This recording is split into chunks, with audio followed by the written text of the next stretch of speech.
देवरा भाग 2 एक 2025 भारतीय तेलुगु भाषा की एक्शन ड्रामा फिल्म है जिसे कोटाला शिवा ने लिखा और निर्देशित किया है। इसका निर्माण युवासुधा आर्ट्स और NTR आर्ट्स ने किया है। फिल्म में NT रामा राव जूनियर दोहरी भूमिकाओं में हैं।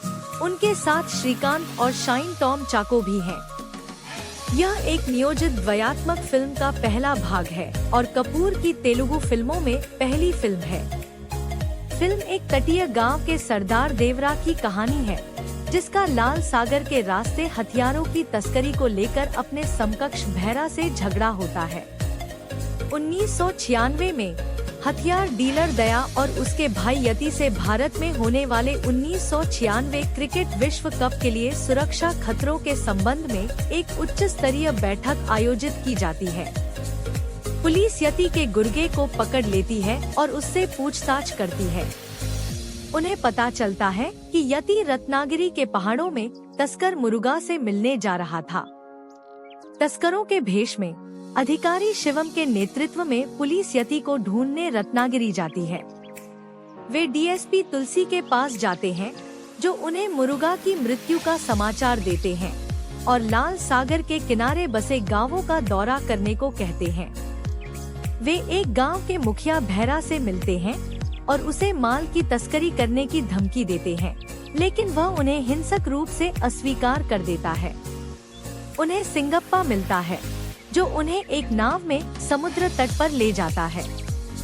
शिवम उसे एक हीरे की अंगूठी दिखाकर प्रस्ताव देने की कोशिश करता है जिसे सिंगप्पा अचानक समुद्र में फेंक देता है। जैसे ही शिवम अंगूठी निकालने के लिए पानी में गोता लगाता है, उसे समुद्र तल पर मानव कंकाल दिखाई देते हैं जिससे वह डर जाता है। सिंगप्पा 12 साल पहले शुरू हुई कहानी सुनाना शुरू करता है। ये ग्रामीण रात में तस्कर बनकर मुरुगा के लिए व्यापारी जहाजों से माल लाते हैं। एक गांव का मुखिया देवरा भैरा के साथ तस्करों के नेताओं में से एक है। उन्हें पता नहीं होता कि यह माल अवैध हथियारों का है जिनका इस्तेमाल डकैतियों में किया जाता है और ऐसी ही एक घटना उनके गांवों के पास घटती है। एक तस्करी अभियान के दौरान वे तट रक्षकों द्वारा पकड़े जाते हैं और जहाज का कमांडर इरफान उन वस्तुओं का खुलासा करता है जिनकी वे तस्करी कर रहे थे, जिससे अप्रत्यक्ष रूप से देवरा का हृदय परिवर्तन होता है और वह उनकी तस्करी का काम बंद करने का फैसला करता है, जो भैरा समेत दूसरे सरदारों को पसंद नहीं आता। वे उसे मारने की योजना बनाते हैं लेकिन नाकाम रहते हैं। देवरा गांव वालों को तस्करी के लिए समुद्र में जाने से रोकता है। अपनी जान लेने की कोशिश के बाद वह गायब हो जाता है और एक चेतावनी छोड़ जाता है कि वह तस्करी के लिए समुद्र में जाने वालों को रोकता रहेगा। साल बीतते हैं और देवरा गांव वालों की नजरों से ओझल रहते हुए भी तस्करी को रोकता है, इसलिए हर कोई मछली पकड़कर अपनी आजीविका कमाने लगता है। उसका बेटा वारा अपने पिता के उलट डरपोक और मृदुभाषी बनता है और अपने परिवार की महिलाओं को बताता है कि देवरा ने उन्हें छोड़ दिया है। वारा का बचपन का दोस्त थंगम उससे प्यार करता है लेकिन चाहता है कि वह देवरा जैसा हो। दूसरी ओर भैरा देवरा को मारने के लिए एक निजी सेना तैयार करता है।